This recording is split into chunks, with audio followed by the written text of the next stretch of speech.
Recording started.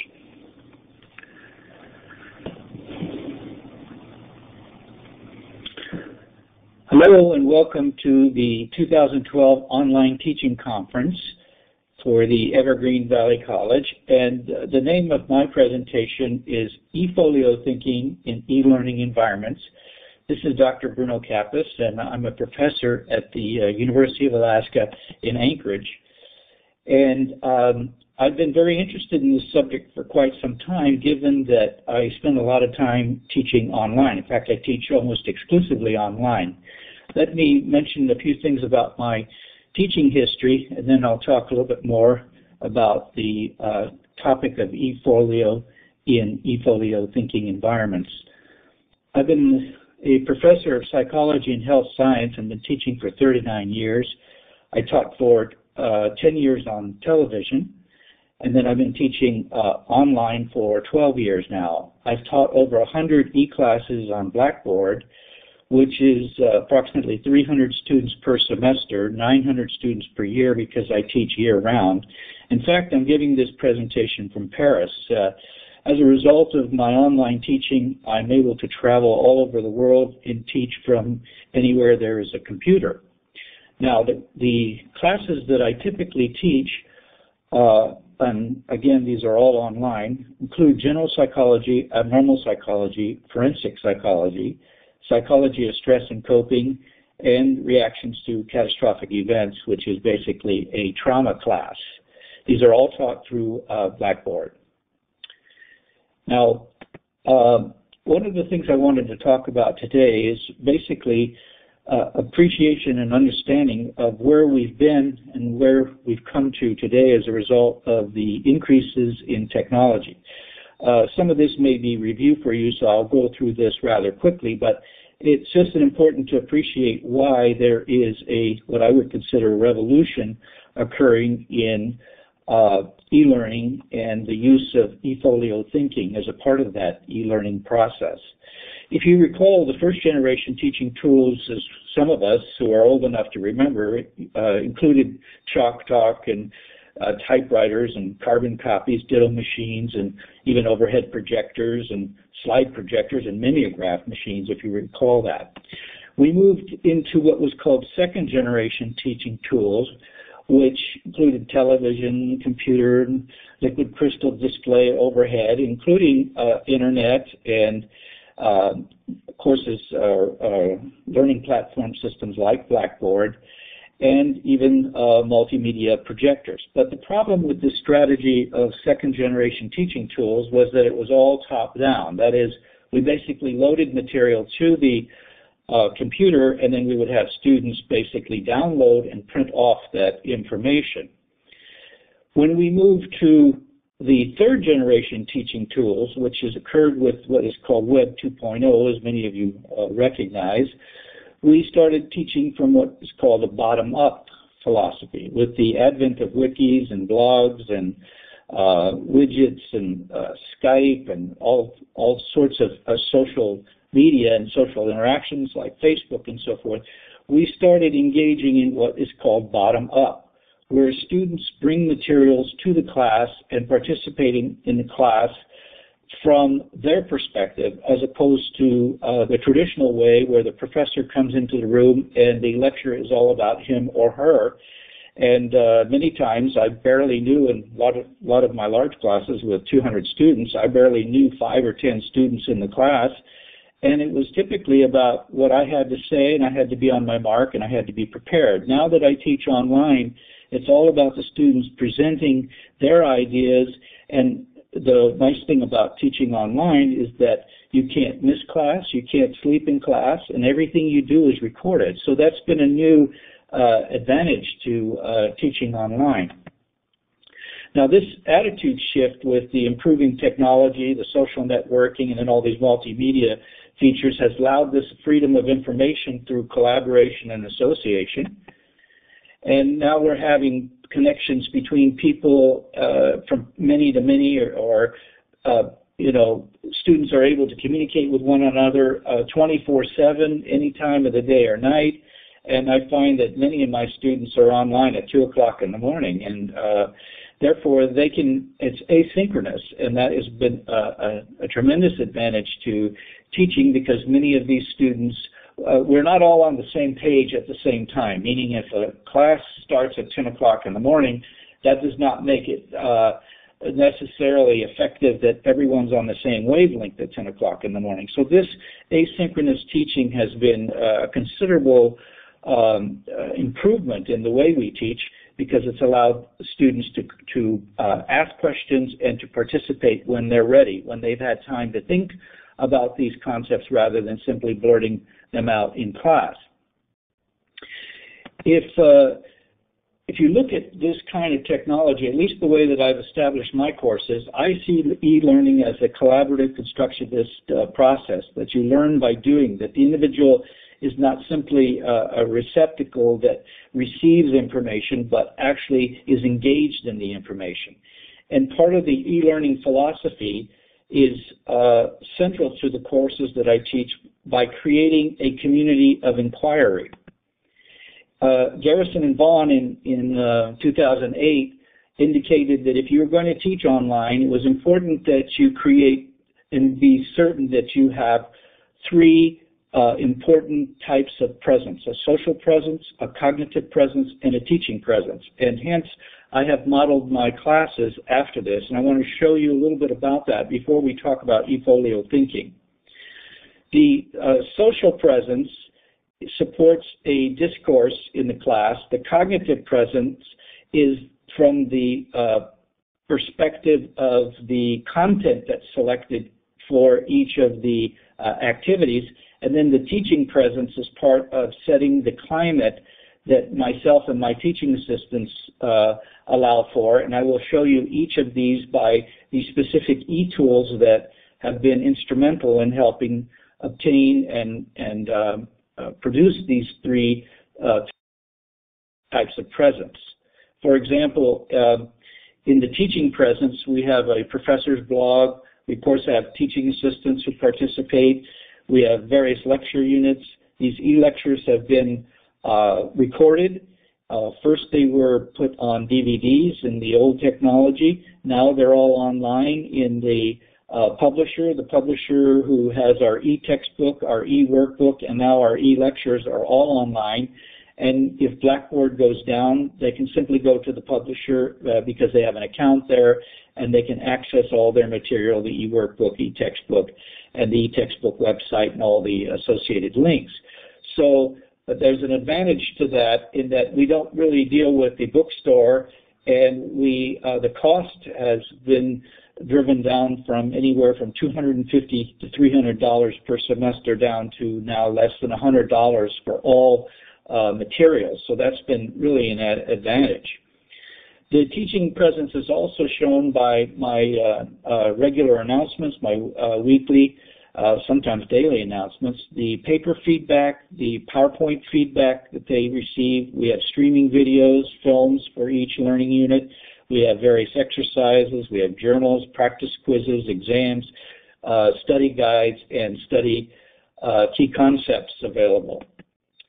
The teaching presence is partly a result of the structure that's created by a very thorough course syllabus. My course syllabi in each of my classes are approximately 30 pages long now, and we have various elements where students do a Make It Real or they teach us rubrics, which are ways in which they are instructed on how to do their weekly key concepts. The Teach Us idea is that each student has the ability to teach us and talk with us about each concept, and I will talk about that in a little bit more detail in a moment.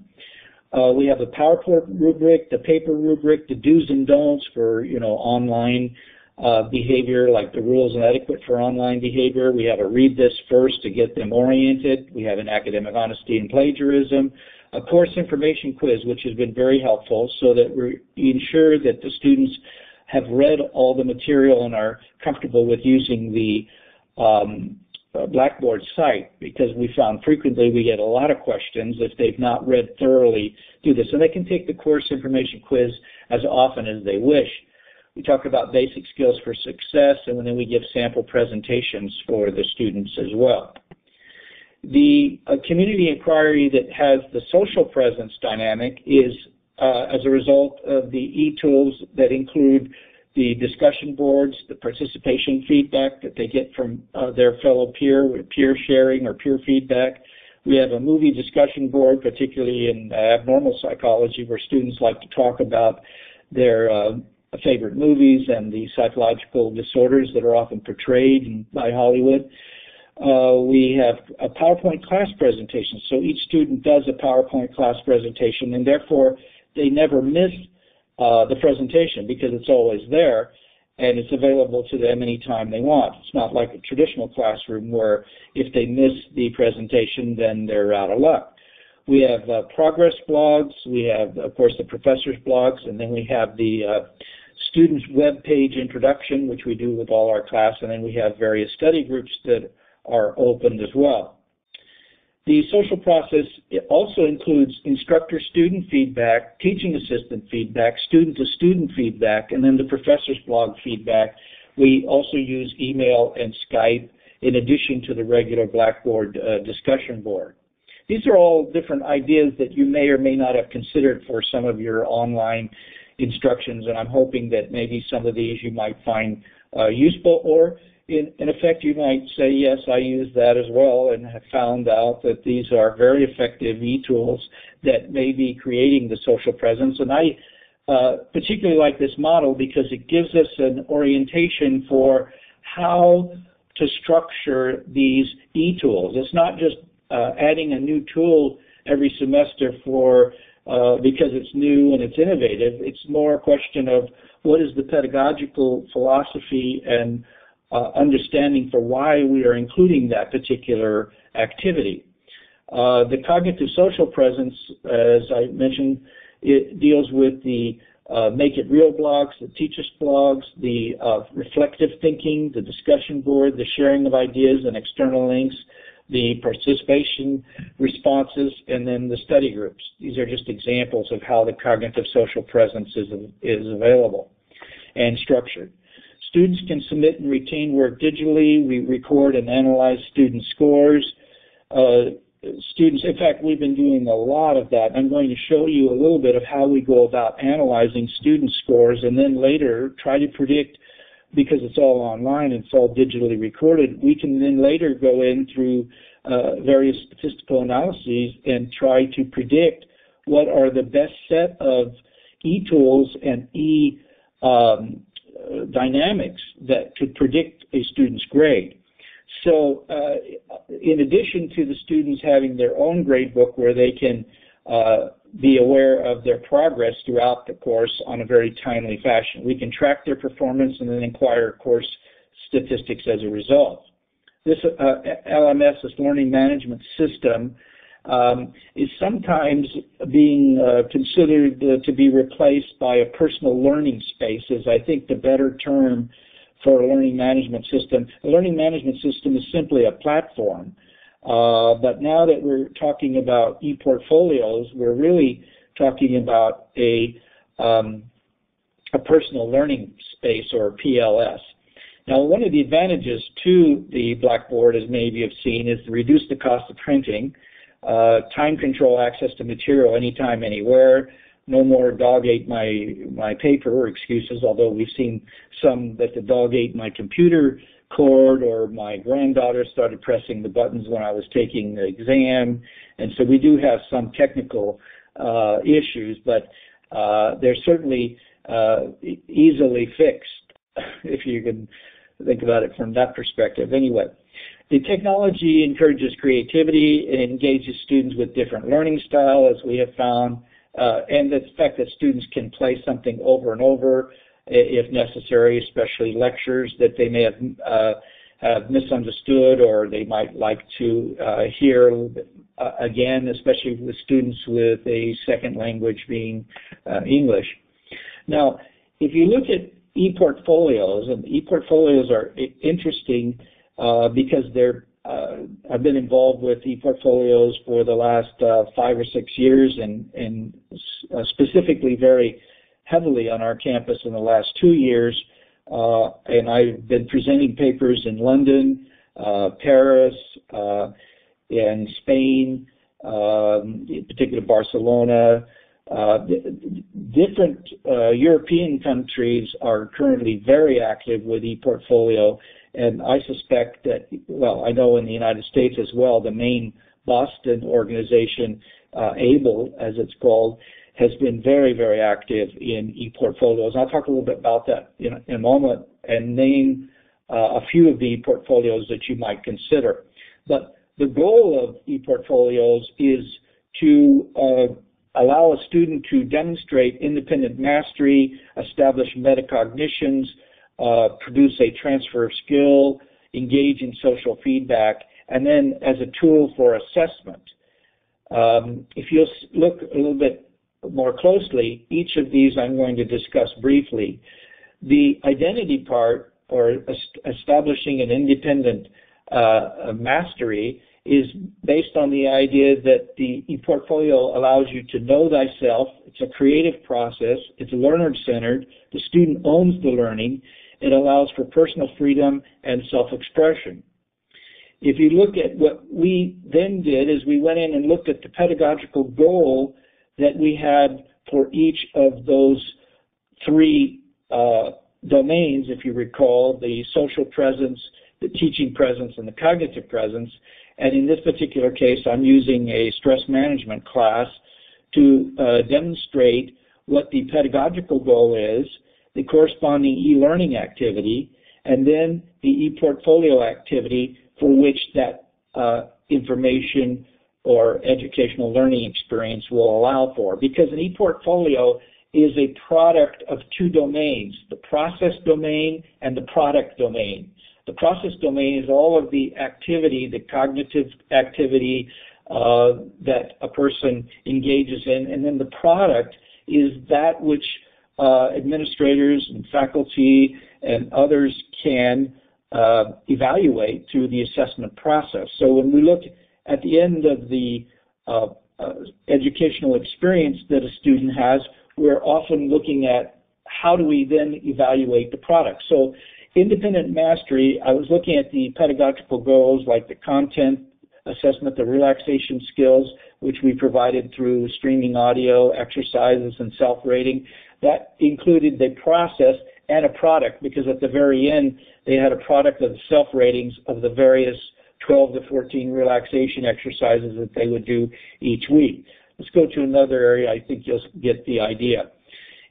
Also in independent mastery, we had presentation and organization, where they would present their project, their semester project, through PowerPoint.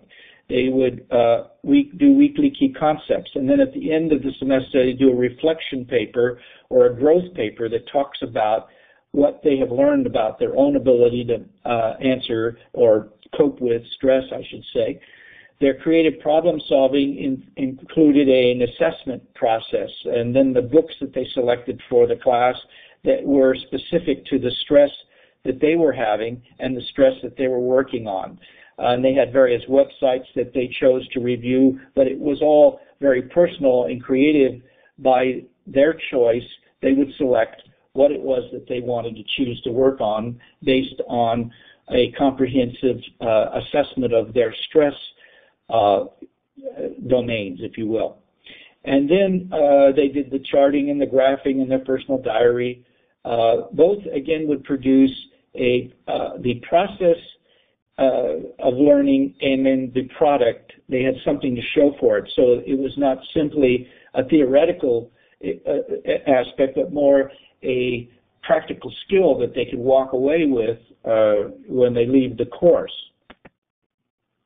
If you look in the metacognitions, this looks more at the cognitive domain, which is consistent with the cognitive presence that I talked about in the previous section, where the person engages in personal reflection, self-monitoring, self-awareness, selecting and collecting with a purpose, making connections, and promoting cognitive skill development. And here we looked at the stress self-assessment with the external links and the websites and the book reviews. That was the process part. The content assessment, which is based on the quizzes, the major exams, the reflection paper, and their personal project, which is all process. The relaxation skills, as I mentioned before. These are all part of the metacognitions. Then they also had the pedagogical goal of the presentation organization, the reflective thinking, the creative problem solving, and we saw how we identified each of the various e-learning activities or the e-learning tools, both from the pedagogical goal and then what was it that the students were doing, and then how could that be incorporated in the eFolio activity. So if you look at the transfer skill domain, which is also part of the ePortfolio identity, it's that the products need to be personally relevant. That is, a student choosing those dimensions that are instrumental in their personal growth. So we looked at practical skills, the useful skills. If they were able to select something that was personally relevant and useful, then they were more likely to be able to use it, and it also would serve a purpose. The results have intrinsic and extrinsic value. It builds self-efficacy, and it transfers to other settings, which is what we wanted to make sure that these skills have transfer value. And you can see here we have the lecture content, lecture material, self-assessment, the content review, and then, of course, the corresponding links, the various activities, and then the ePortfolio activities.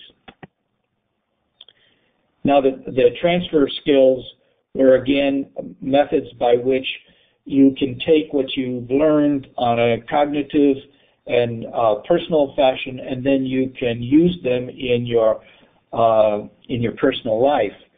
That's one of the problems that I found with teaching a stress management a stress class. If we simply talk about the theoretical aspects of stress, that is the famous stress experts and so forth, a student might get an A in the class but may not know how to reduce stress. So part of what I was trying to do was ensure that they would learn both, that they would have the cognitive material, but in addition would have various specific skills that they were able to use.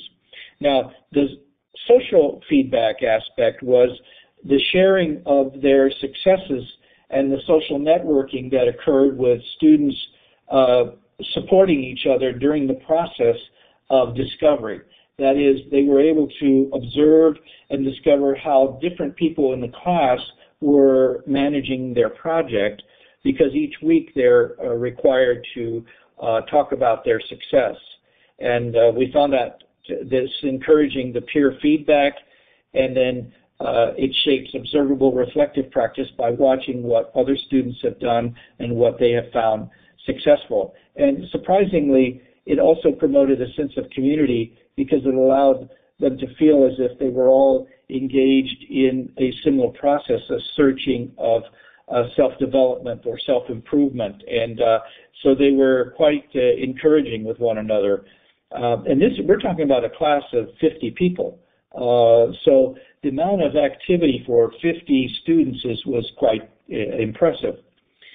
The assessment domain, which we as educators are very interested in, when you have a series of what I would call the ePortfolio approach, is that you have various domains throughout the class, that is, various activities that help sample that student's behavior, so that it's not simply a paper and an exam, for example. There are approximately 14 to 15 different activities that a student is engaging in, and you can see over the course of the semester a pattern of behavior that's occurring. And I was doing this also to try to eliminate the possibility of cheating.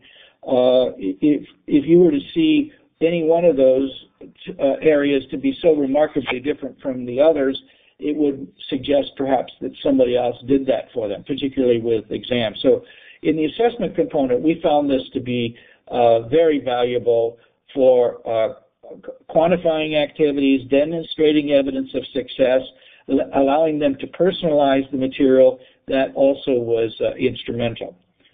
Now, you can see some of the pedagogical goals here, the community of learners, what the intro web page where they introduce themselves, their PowerPoint presentation, which every student sees, the blogging that occurs, the grading of the reflections by myself, the peer feedback, Skyping, and other kinds of activities that allowed for instructor feedback. And then, I don't know that I need to repeat those. So, back to the overall message of the ePortfolio, it allows for independent mastery, metacognitions, transfer skills, social feedback, and assessment. Now, as we see here, let's talk about the types of portfolios that there are, because ePortfolios might be new to many of you. You probably heard of a financial portfolio or an art portfolio or a marketing portfolio or fashion portfolio or even a personal portfolio. Well, what we're looking at is a learning portfolio. That is allowing students to collect and select and choose for themselves the kinds of activities that they would like to achieve, because everyone's at a different point in their learning process. So I will give you an example. If we're looking at the elements of a learning portfolio, we're looking at three aspects. One, the teaching learning aspect, which is the process reflection. This is the student-centered aspect. If we look at the assessment aspect of the ePortfolio, it is an objective accountability domain where this is instructor-centered or sometimes referred to as institution-centered. This is where we're looking for grades. This is where we're looking for ways of evaluating students' performance. And then the third dimension, which is very popular, which is a product or a career-centered or employer-centered, I should say. This is where a student can take their ePortfolio and allow prospective employers to look at their activities.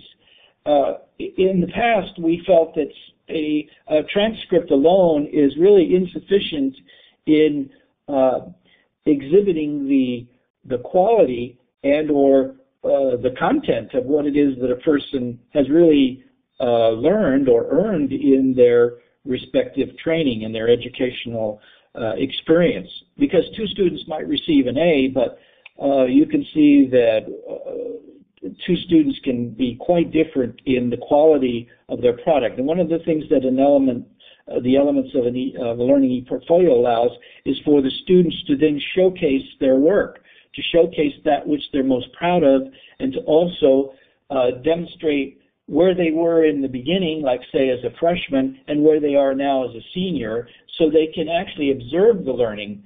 So it's not just a matter of your grade point average. I don't know how any one number or any letter grade could actually really reflect the quality of a student's learning and knowledge. So today's ePortfolios are critical and becoming more and more critical to helping establish the identity of that individual. Now, if we ask, well, what's an ePortfolio? It can be a digital archive, a collection, a personal journal, an assessment of prior learning. It can be a mindset. It can be a personal repository. Now, there's been a lot new discussion about lifelong learning and life-wide learning. Some people call it an existential diary. In fact, I think that the ePortfolio movement is really about existentialism. It's about providing and establishing meaning. When one is establishing one's identity, establishing one's person and meaning and purpose in life is critical, and the ePortfolio allows for that dynamic. The career planning, personal legacy, and so forth.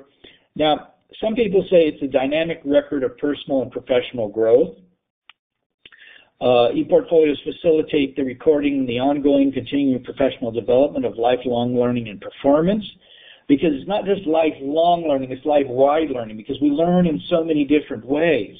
And so it's not just academic learning. That's just one dynamic with regard to the ePortfolio, and people are starting to recognize this, and they're including this. You can sometimes think of this as LinkedIn, Facebook, your web page, your resume, your class materials that you've developed over the years, like your PowerPoint, your papers, your presentations on video. In fact, it's becoming very multimedia with a whole set of e-media that's available. And all of this is now being organized in these e-portfolios that allow students to provide evidence of their, sort of as we say, the educational passport. And as I mentioned earlier, it encourages a personal learning space.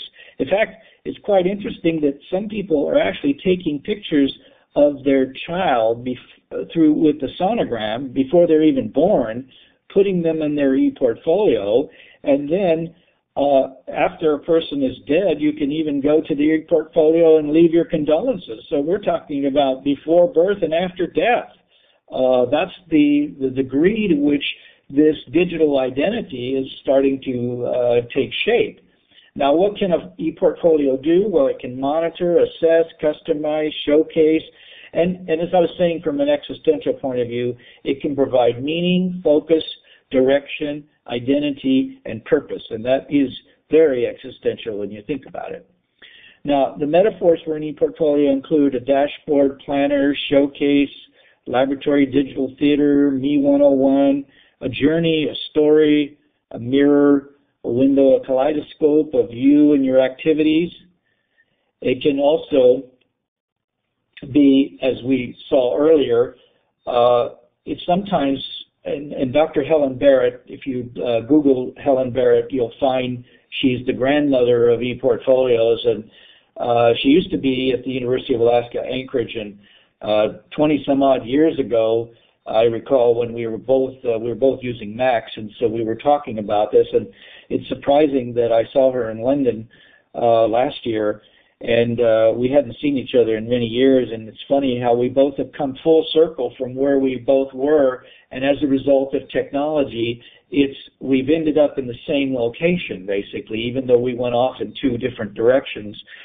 Now, she talks about the two faces of the learning e-portfolio, the process component and the product component. And if you saw my previous slides, I was talking about that with regard to my classes by making them process and product oriented, so that we're not just talking about the assessment for learning, but the assessment of learning.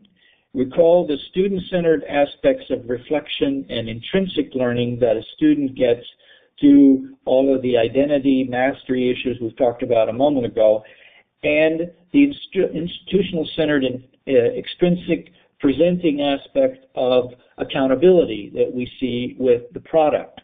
Okay? We notice that the process is about the present to the future, whereas the product is from the past to the present. So the student is collecting a history of their learning. It's the issue of understanding one's learning versus the documenting of one learning. It's the issue of collaboration versus validation. And sometimes there's a tension between these two faces, between the individual's personal growth versus the institutional need to assess and account for what it is that we do. And sometimes we find some methods of teaching are more about accountability, assessment, and product and less about the process, or sometimes too much about the process and not enough about the product. And I'm going to show you how I was able to reconcile some of that at my later slides here. Now, the students benefit from ePortfolio. They benefit from the process itself through self-assessment, reflection, learning at a deeper level. It raises their self-esteem and self-confidence, and they take personal ownership. They develop learning goals. In fact, they help set the learning goals. They have a better assessment of their own learning. They recognize learning abilities and preferences, and then they create lifelong learning skills that they can then reflect on and keep as part of their portfolio. From the product, they develop tools for personal development. They have a personal learning record. They can get credit for formal and informal learning. In fact, the new term, buzz term for that is called badges. You know, just like merit badges for scouts. We're starting to see this issue of certifications and various methods of merit. But this badges is going to I think that's one of the things we're going to be talking about at the London conference this July, is the impact that badges are having on ePortfolios. That is, not using only academic learning as the only method and the only tool that can account for one's learning and knowledge and skills and so forth. It can be a tool for directing career planning, and then a tool for feedback, especially feedback. We're talking about social feedback from peers, social feedback from faculty and employers and so forth. It shows the strengths to teachers and employers, as we talked in terms of the career orientation or employment-centered orientation. It's documentation of prior learning and assessment program credits, and then possible credit towards courses or degree, and it's a portable tool. Now, here are the ePortfolio vendors and developers that are typically that are most common. You've probably heard of some of these, like Epsilon. I have an account with Epsilon. I have an account with Mahara. I have an account with TaskStream and PebblePad. The eFolio world and so forth. I had an opportunity this last year to sit in on presentations on each of these by the respective vendors as a part of ABLE. And I think you find that they're very similar in some respects, but they tend to have strengths and weaknesses on either the process side or on the product side. But I hope that if you have a chance that you would Google any of these, and each of them in their intro pages will give you a good explanation into why they feel that their ePortfolio method and technique is superior to others, and I think they're very, very valuable. I don't know who I'd recommend because they all have strengths and weaknesses. A lot of it will depend upon what your goals are, and then some have decided not to go to vendors or developers because it's too costly, and they're using Google Apps, and because it's free, and they're able to accomplish some of the same goals. So these are kinds of discussions that institutions need to begin to entertain to decide whether they're going to adopt a certain platform. There's advantages and disadvantages to that. You have to decide for yourself if you want to establish a platform, a fallback platform for everyone to use, or you can do as many of us are doing. Different colleges and different departments are moving ahead and establishing and developing their own or using platforms that differ across campus, but then you have problems with IT, understanding what it is that you're using and the support and so forth. So it's a discussion that campus groups need to be having if they're not having already, but I would anticipate your campus may begin to, or you may be instrumental in helping them begin to have this discussion about the ePortfolio platform. Now, this is an example of a paper that I wrote, and then I put this in this tag cloud so you can see the emphasis of the various aspects. Now, I'm going to shift for my last few slides. I'm going to shift to a discussion of how I've incorporated eFolio thinking into the class. So, all my classes now have this corresponding eFolio thinking rubric, meaning I wanted to identify, as I had in the previous slides, the pedagogical goal, and then I wanted to develop the eFolio thinking that is associated with each of those goals. So, for example, I call them the 6 Ps, like present your key concept, professional examples, personal examples, prior learning, provide sources, peer instruction of feedback.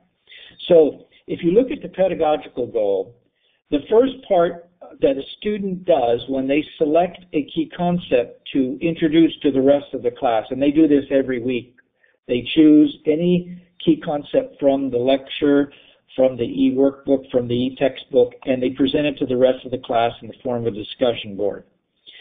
And so this causes engagement and ownership. The second example is they are to collect a professional example that supports their key concept. and they need to provide the reference that is associated with that example. But the critical thinking and the discrimination comes in deciding which professional example best helps them describe their chosen key concept. Then they are to provide a personal example that helps them provide personal meaning and relevance to that concept that they've chosen. And it also gives them a sense of getting personal meaning.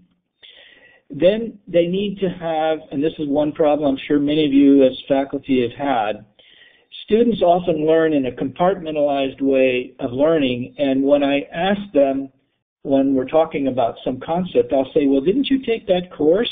And they say, yes, I got an A in it. But they can't seem to connect one course with another course because they've never been asked to connect.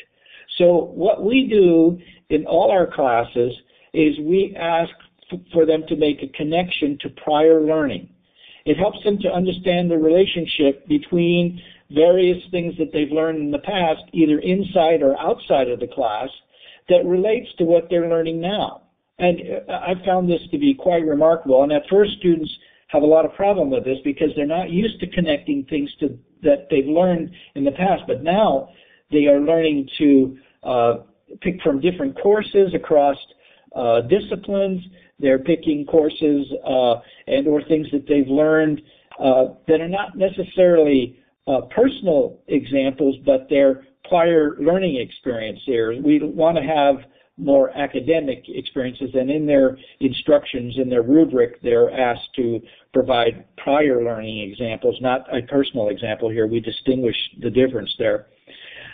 They provide references, or they provide the sources so that they understand the issues of ethics and respect and acknowledgement for those people who've done the research, and teaches them about plagiarism and those issues, how to avoid plagiarism, of course. And then the social teaching presence is the peer instructor feedback that they get because they need to respond to another student as part of the 6 points that they receive each week for having done this. Now, we then later examined what is the difference between the current method of assessment, as we see with exams like major multiple choice exams or even essay exams, versus eFolio thinking. And if you look at the difference, you'll start to see very quickly what it is that's happening. In exams, we're really talking about objective measures, whereas eFolio thinking is far more subjective. Exams are time tests, whereas eFolio thinking is at your own pace. The speeded tests are, you have a time test that's speeded versus a power test that's based on their achievement, where they have as much time as they really want, and they choose how much time they want to invest in this, rather than saying, you have to prove what you know in this hour at this time.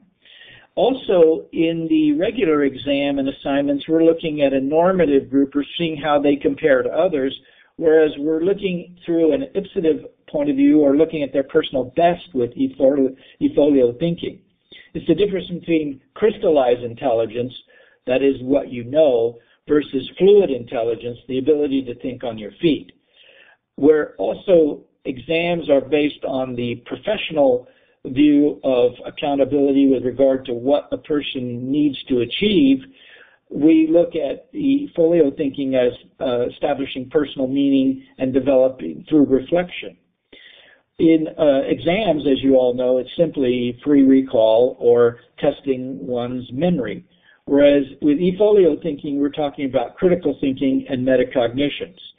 Also, with exams, you're just simply discriminating the right answer from the wrong answer, whereas with eFolio thinking, you're learning how to generalize these aspects of learning to other situations and understanding the connection and the relationship between prior learning, for example. Objectives exams are usually very, very specific, whereas the eFolio thinking is the issue of summary information. And just to follow up a little bit more, usually the instruments or tools that we use to assess and analyze exams are through interval data and interval statistics, whereas eFolio thinking, we're looking more at ordinal data, look at the difference between concrete versus abstract. The instructor-centered aspect of exams is about our willing or wanting to assess or evaluate students. So the exams are more about us than they are about the student. They're about our desire to evaluate what we have taught them, for example. Whereas the eFolio thinking is far more student-centered, and that's been a big shift in my thinking about teaching. We really should be interested, I believe, and that's my bias, in what the students are learning. And different people learn in different ways at different times for different reasons, the best I can say. Notice that exams are about accountability, they're very procedural, static, and knowledge, and they're about what you know, whereas the student-centered aspect of eFolio thinking is more about educational development. It's dynamic, declarative. It's about the skill and how you know. Now, we did, and this is my last two slides, I just want to say we did an interesting analysis trying to see how well exams predict total scores versus their summative paper at the end of the semester called their reflection paper. And for general psychology students, we had two classes, and there were 122 students total who were in the class. And we looked at how well their exams predicted their final grade. So if you notice, the first exam was significant, small but significant. First and second exam predicted their final grade, whereas their reflection paper did not.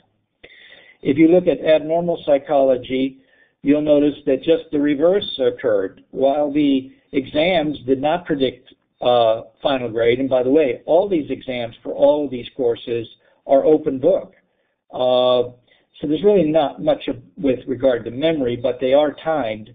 So one would not have the time to basically Google all these items, and or they are not simply definition questions, they're application questions. But notice how well the reflection paper was able to predict the grade, the total grade, the final grade for abnormal psychology, as well as stress management and forensic psychology. These are upper division classes. If you look at the lower division classes of general psychology, 90% of the students in general psychology are not psychology majors. These are students who are taking general psychology as a general education requirement. So they are not really engaged in the information per se. They're just, and many of these are freshmen. If you look at the 300 and 400 level courses, we're talking about juniors and seniors. And here what we're seeing is not only the majority of these individuals are psychology majors, we can see here that their reflection papers actually predict their scores, their final grade scores, far better than their exam performance. Now, I know I'm going to have a hard time convincing my colleagues to do away with exams, especially when they're not very predictive in this case. And we have since changed our thinking a bit about the reflection paper. This current semester, and I'm going to be presenting this paper in London here in July, we have switched from using the word reflection paper, which focuses on the students' personal views about the material.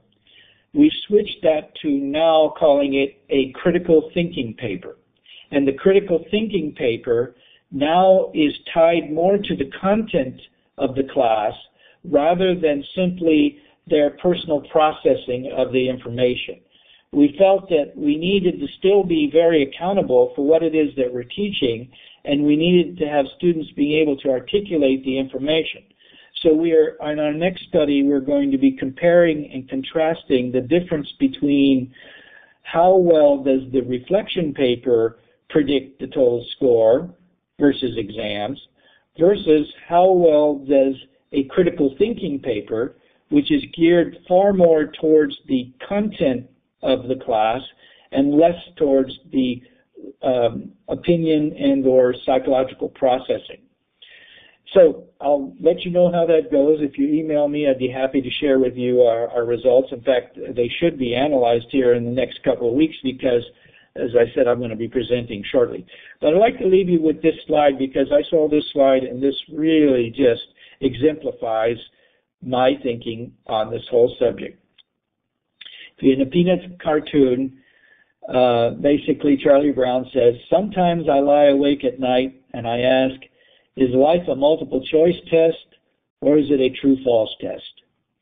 Then a voice comes to me out of the dark and says, we hate to tell you this, but life is a 1,000-word essay."